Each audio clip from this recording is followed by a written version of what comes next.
নমস্কার। যুক্তি তর্ক সঙ্গে অর্কয় আপনাদের স্বাগত।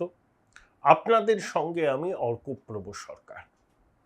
দেখুন, রাজধর্ম পালন করা কাকে বলে সেটা কিন্তু আমাদের মুখ্যমন্ত্রী শুভেন্দু অধিকারী দেখিয়ে দিলেন। আজকে এখান থেকে রাজ্যের সমস্ত থানার ওসিআইসি সিপিএসপিদের সঙ্গে আমাদের কথা হয়েছে। আমি শুধু একটা কথাই বলবো যে সরকার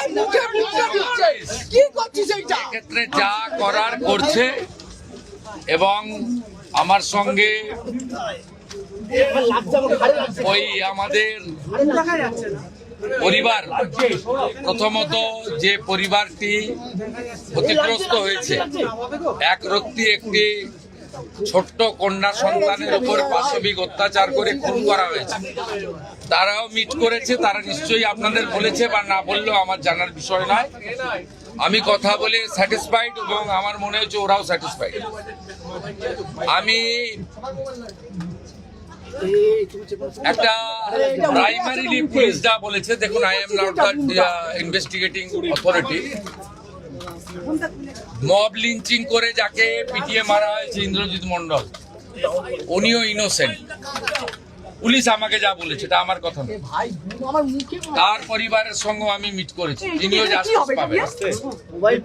যত পুলিশের গাড়ি ভেঙেছেন, রেল লাইন উপড়েছেন, প্রায় অ্যাপ্রক্স 200 আইডেন্টিফাইড হয়েছে, প্রত্যেককে অ্যারেস্ট করা হবে।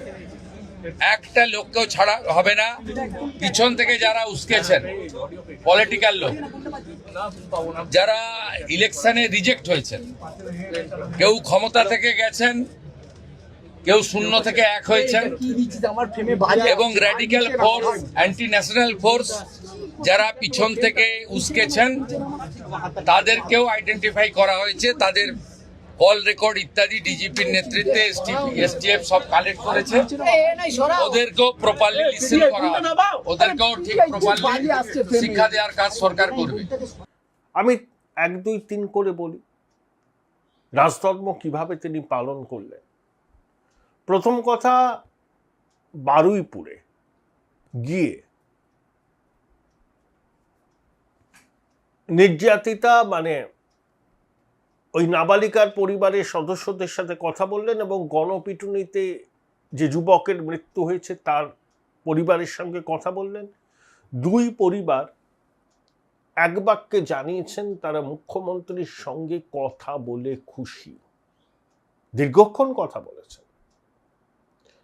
ক্ষতিপূরণের বিষয়টা প্রকাশ্যে ঘোষণা করেননি, বলেছেন 7 দিন বাদে আবার আসব, তারপর আবার পরিবারের লোকজনদের সঙ্গে কথা বলবো। একটা আউটপোস্ট নির্মাণের দাবি উঠেছিল। মুখ্যমন্ত্রী বলেছেন প্রয়োজনে ভাড়া বাড়ি নিয়ে আউটপোস্ট তৈরি হোক। 2, পুলিশের বিরুদ্ধে প্রাথমিকভাবে গাফিলতি, ঢিলেমির অভিযোগ ছিল। আমি খবর পেলাম মুখ্যমন্ত্রী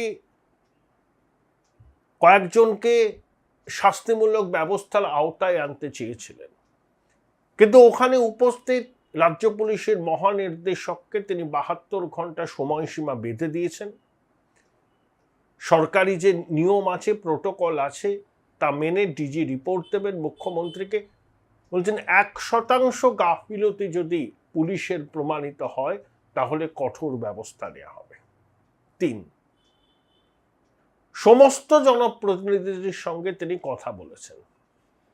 নিজের দলের বিধায়ক মন্ত্রী থেকে শুরু করে সায়নী ঘোষ, স্থানীয় সাংসদ, প্রাক্তন স্পিকার বিমান বন্দ্যোপাধ্যায়, সবার সাথে কথা বলেছেন। অর্থাৎ সবাইকে আশ্বস্ত করেছেন। প্রাক্তন মুখ্যমন্ত্রী মমতা বন্দ্যোপাধ্যায়ের কথা দেখুন, ক্ষমতায় আসার পর হলো পার্ক স্ট্রিট, তারপরে কামদুনি, একের পর এক ঘটনা ঘটেছে। হাঁসখালি, আরজিকর, বগটুই, তারপরে কসবা ল কলেজ, কোথাও আপনি রাজধর্ম পালন করতে দেখেছেন? উল্টে নির্যাতিতার চরিত্র নিয়ে প্রশ্ন তুলেছিলেন। কখনো বলেছিলেন প্রেমের সম্পর্ক ছিল। আর পার্ক স্ট্রিট কাণ্ডের পর এই যে অধুনা বিপ্লবী কাকলি দেবী কি বলেছিলেন আমরা জানি, মুখ্যমন্ত্রীও কি বলেছিলেন আমরা জানি, প্রাক্তন মুখ্যমন্ত্রীর ছোট্ট ঘটনা। আর আরজি করের পরে ডিসি সেন্ট্রাল অভিষেক গুপ্তাকে দিয়ে টাকা পাঠিয়েছিলেন নির্যাতিতার পরিবারকে মুখ বন্ধ রাখার জন্য। ক্ষতিপূরণ দেওয়াই যায়। ক্ষতিপূরণ দেওয়ার অর্থ এই নয় যে কেউ সরকারের কোনো সিদ্ধান্তের বিরুদ্ধে মুখ খুলবে না। প্রাক্তন মুখ্যমন্ত্রী এটা করতেন যে টাকা দিয়ে মুখ বন্ধ করা, এবং প্রকাশ্যে ঘোষণা করলেন এত টাকা ক্ষতিপূরণ দিলাম ইত্যাদি ইত্যাদি। এই পরিবর্তনটা কিন্তু সবার চোখে পড়েছে। এই 2025 অক্টোবরে সম্ভবত জলপাইগুড়িতে তখন বিরোধী দলনেতা শুভেন্দুবাবু বলেছিলেন যে ধর্ষণ এই ধরনের ঘটনায় যারা অভিযুক্ত হবে, প্রমাণ হবে যে এরা কাণ্ডটা করেছে, সকালে জমা বিকেলে খরচ। বারুইপুর কাণ্ডের অন্যতম অভিযুক্ত প্রভাস মণ্ডল, তার 7ই জুলাই মধ্যরাতে ঘটনার পুনর্নির্মাণের জন্য তাকে নিয়ে গিয়েছিল পুলিশ। সেখানে সে পুলিশের আগ্নেয়াস্ত্র ছিনতাই করে পুলিশকে গুলি চালিয়ে পালাবার চেষ্টা করে, পাল্টা পুলিশ গুলি চালায়, তার মৃত্যু হয়। প্রভাস মণ্ডলের মা ছেলের মৃতদেহ নিতে অস্বীকার করেছেন।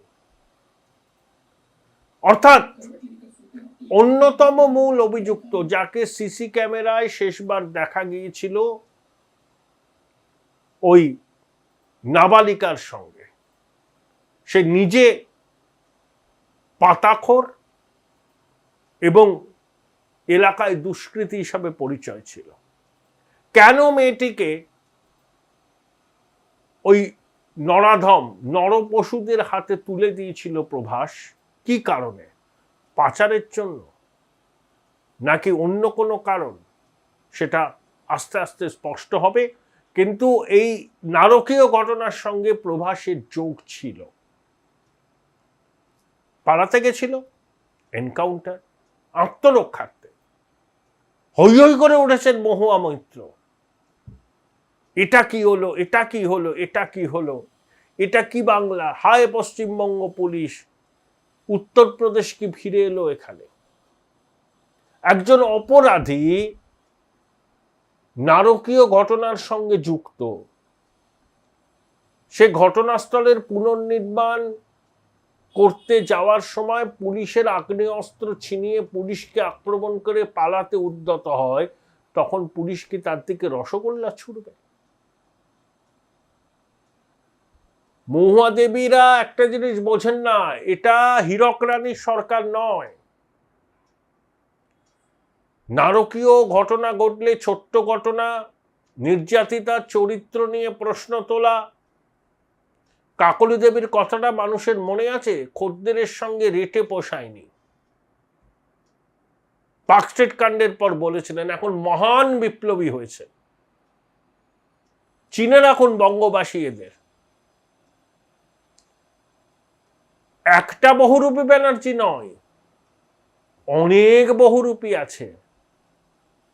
রাতারাতি কিরকম ভুল পাল্টেছে। তা মহুয়া মৈত্রর হঠাৎ উঠলে উঠছে কেন দরদ? সকালে জমা বিকেলে খরচ। কেউ যদি পুলিশের কাস্টডি থেকে পালাতে চায়, পুলিশের আগ্নেয়াস্ত্র ছিনতাই করে গুলি চালায় পুলিশের দিকে, পুলিশ কি করবে? রসগোল্লা ছুড়বে, গাঁদার মালা পরাবে, রজনীগন্ধার মালা পরাবে।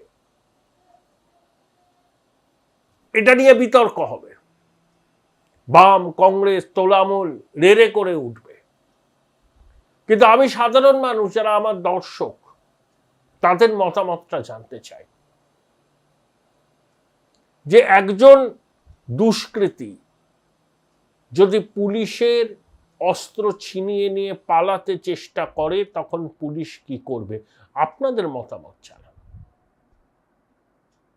শুরু হয়ে গেছে, যোগী মডেল চালু হলো রাজ্যে।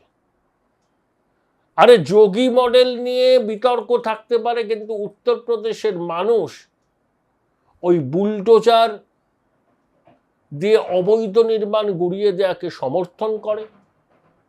সকালে জমা বিকেলে খরচ, যারা জঘন্যতম অপরাধের সঙ্গে যুক্ত, সরকারি পয়সায় তাদেরকে ভাত খাওয়ানোর পক্ষে নয়। আজমল কাসাবকে আমরা কতদিন ধরে খাইয়ে পরিয়ে রেখেছি ছিলাম? বহুদিন বহুদিন। কারণ আমাদের বিচার ব্যবস্থার একটা দীর্ঘসূত্রিতা আছে, সবাইকে আত্মপক্ষ সমর্থনের সুযোগ দেওয়া হয়। কিন্তু এই ধরনের নারকীয় অপরাধের সঙ্গে যারা যুক্ত, দীর্ঘ বিচার প্রক্রিয়ায় অনেক সময় ন্যায় বিচার থেকে বঞ্চিত হয় নির্যাতিতার পরিবার। আর এই প্রভাস মণ্ডল পুলিশের দাবি, সে পুলিশের অস্ত্র ছিনিয়ে নিয়ে পালাতে গেছিল, পুলিশকে লক্ষ্য করে গুলি চালিয়েছিল। তাই পুলিশকে পাল্টা গুলি চালাতে হয়। গুরুতর আহত অবস্থায় হসপিটালে নিয়ে গেলে তাকে মৃত ঘোষণা করা হয়। গেল গেল রব তুলছেন কেন? পুলিশ স্টেট হয়ে গেছে। তৃণমূল জমানায় কখনো ন্যায় বিচার পেতেন নির্যাতিতারা? এই ধরনের ঘটনা ঘটলে স্বয়ং মুখ্যমন্ত্রী অসংবেদনশীল কথা বলে নির্যাতিতার পরিবারকেই কাঠগড়ায় দাঁড় করাতেন, নির্যাতিতাকেই জনসমক্ষে হেয় করতেন, কার সঙ্গে তার প্রেমের সম্পর্ক ছিল এইসব বলে। বাংলার মানুষ এগুলো দেখেছে, তাদের অভিজ্ঞতায় জলজল করছে হীরক রানীর 15 বছরের জমানার কাজকর্ম। সেখানে নতুন মুখ্যমন্ত্রী শুভেন্দু অধিকারী দায়িত্ব নিয়ে কাজ করছেন, রাজধর্ম পালন করছেন এবং ঘটনাস্থলে গিয়ে গণপিটুনিতে হত যুবকের পরিবারের সাথে কথা বলেছেন এবং ওই নাবালিকার পরিবারের সাথে কথা বলেছেন। সবাই বলেছেন মুখ্যমন্ত্রীর সঙ্গে কথা বলে তারা আশ্বস্ত, মুখ্যমন্ত্রীর উপর তাদের ভরসা আছে। কখনো গেছিলেন মাননীয়া? অনেকদিন বাদে তিনি গেছিলেন পানিহাটিতে, অভয়ের বাড়িতে। অভয়ের পরিবার আশ্বস্ত হতে পারে। কখনো আপনি বিরোধী দলের নেতা বিধায়কদের সাথে কথা বলতেন মাননীয়া? যখন দায়িত্বে ছিলেন প্রশাসনিক সভায় ডাকতেন না, আর নিজের দলের কেউ যুক্ত হলে ছোট ঘটনা বলে আড়াল করার চেষ্টা করতেন। দুষ্টু ছেলেরা দুষ্টুমি করে, এসব বলতেন। তো আপনার জমানায় কি হয়েছে বঙ্গবাসীর জানে। তাই নতুন করে জল ঘোলা করার চেষ্টা করবেন না। পদযাত্রা করছেন 8ই জুলাই, করুন, তাতে কিছু যায় আসে না। আপনি যতবার পথে নামবেন মানুষ বিশুদ্ধ বিনোদন পাবে, কারণ আপনার বলার কিছু নেই। এবং শুভেন্দুবাবু একটা জিনিস স্পষ্ট করে দিয়েছেন, নির্যাতিতার পরিবার যেমন ন্যায় বিচার পাবে এবং একই সঙ্গে গণপিটুনিতে যে যুবক মারা গেছে সে নির্দোষ, শুভেন্দুবাবু জানিয়েছেন, পুলিশের রিপোর্টের ভিত্তিতে জানিয়েছেন।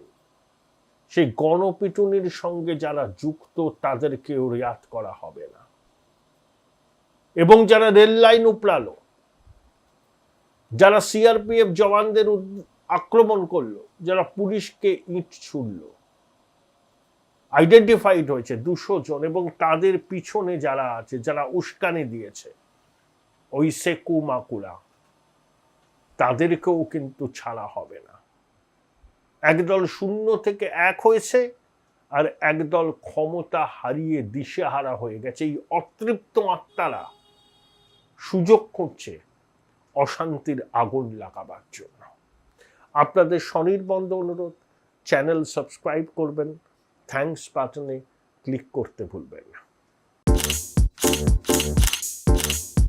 এ ভাই ভাই, এটা মডেল না খাতা। আর কত ফটোগ্রাফি করবি? চুপ কর, সামনে মাধ্যমিক, নোট জোগাড় করে পড়তে হবে। কবে পড়বি ভাই? গ্যালারি তো নোটের লাইব্রেরি আর স্টোরেজে পিডিএফ এর ছড়াছড়ি। দূর, কোনটা পড়বো কোনটা ছাড়বো কিছুই তো বুঝতে পারছি না। আরে তাহলে মৌলিক লাইব্রেরির বই পড়। ওদের সম্রাট এক্সক্লুসিভ সাজেশন বইগুলোতে পাবি সমস্ত গুরুত্বপূর্ণ এমসিকিউ, এসএকিউ ও বড় প্রশ্ন একেবারে উত্তর সহ। কমন পাবো তো? টপারদের জিজ্ঞেস কর। সম্রাট এক্সক্লুসিভ সাজেশন মাধ্যমিক, ভালো রেজাল্টের পাসওয়ার্ড। উচ্চ মাধ্যমিকের পর উজ্জ্বল ভবিষ্যৎ গড়তে NCHMCT পর্যটন দপ্তর, ভারত সরকারের hospitality and hotel management, Paschimbanga সরকারের মাকাউটের BBA BCA, fashion design, aviation tourism, culinary arts পড়ো SBI HM কলেজে। স্টুডেন্ট ক্রেডিট কার্ড ও ব্যাংক লোন পাবে SBI HM এ পড়লে। কোর্সের শেষে SBI HM দেশ ও বিদেশে চাকরির ব্যবস্থা করে থাকে। SBI HM হলো পশ্চিমবঙ্গের সেরা ম্যানেজমেন্ট কলেজ। SBIHM.com। বোলপুর শহরের কোলাহল থেকে মাত্র 20 মিনিট দূরেই রয়েছে সুন্দর রিসর্ট, যেখানে পেয়ে যাবে স্পেশিয়াস আর এস্থেটিক্যালি ডিজাইন রুম। তোমরা যারা গ্রুপে যাও তাদের জন্য আছে কমফোর্টেবল গ্রুপ স্টে অপশন, আর কাপলদের জন্য রয়েছে লাক্সারিয়াস সুইট রুম, তার উপর আবার ফ্ল্যাট 10% অফ। এখানে প্রকৃতির মাঝে তোমরা পেয়ে যাবে একটা সুন্দর সুইমিং পুল, ছোটদের জন্য প্লে এরিয়া আর একটা এস্থেটিক সেলফি কর্নার। প্রপার্টিটা পুরোটাই পেট ফ্রেন্ডলি, আর এখানে আছে অনেক কিউট ছোট ছোট র্যাবিটস। সকালের ব্রেকফাস্ট থেকে ডিনার পর্যন্ত পেয়ে যাবে একদম হোমলি কমফর্ট ফুড, যা এক কথায় অসাধারণ। বেঙ্গলি কুইজাইনের সাথে সাথে পেয়ে যাবে চাইনিজ আর নর্থ ইন্ডিয়ান অপশন। বিকেলে বনফায়ারের আলো, বন্ধুদের সাথে আড্ডা আর খোলা আকাশের নিচে গ্রাম বাংলার হাওয়া, পুরোটাই এক অপরূপ অনুভব। তাহলে বলো তোমরা কবে প্ল্যান করছো এই পিসফুল এসকেপটা? And don't forget to follow Miss Cupcake for more such travel updates.